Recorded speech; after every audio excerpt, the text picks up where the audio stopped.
This is basically my grandfather's story. This is called the Candymaker.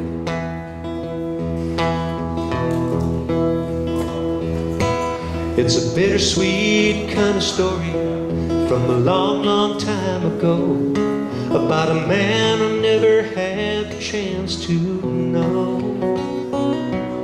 My grandfather's name was Abraham, 5 children and a wife, in Poland just before the Second War. His heart spun with sugar like the candy that he made, like his father before him, a confectioner by trade. And all the townspeople would call him by that name. They'd say, "Hey, Candymaker, could you please explain how you make the most delicious things from molasses and sugar cane? And if my life were only half as sweet as yours, I wouldn't complain. It's as sweet a life as any man could."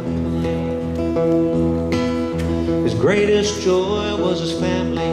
They helped out in the candy store, and the bell above the door would ring all day.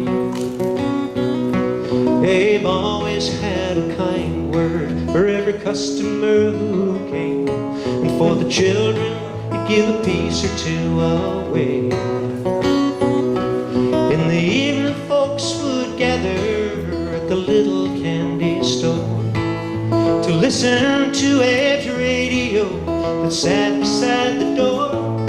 And despite uneasy feelings and all that talk of war, they'd say, "Hey, Candymaker, could you please explain how you make the most delicious things from molasses and sugar cane? And if my life were only half as sweet as yours, I wouldn't complain. It's as sweet a life as any man could claim." On a morning in September in 1939, the Germans rolled their tanks into the town. They read a proclamation and the candy store was taken, and Dave and his whole family were run out.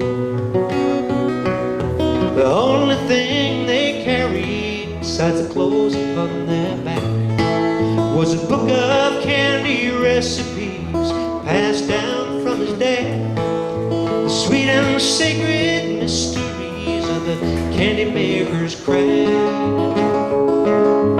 Years of running, hiding out in forest fields and barns, keeping his family together, keeping them safe from harm. But by the time the war was over in 1945, Abe and his wife were gone, but the children survived.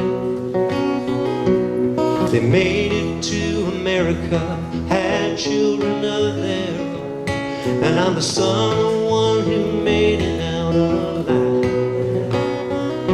So I never met my grandpa, but I think I knew him well, from the sad and tender stories that my mother used to tell, how life can turn from such sweet bliss to such a living hell. I say, "Hey, Candymaker, could you please explain how you make the most amazing things from molasses and sugar cane? And if my life were only half as sweet as yours, I wouldn't complain.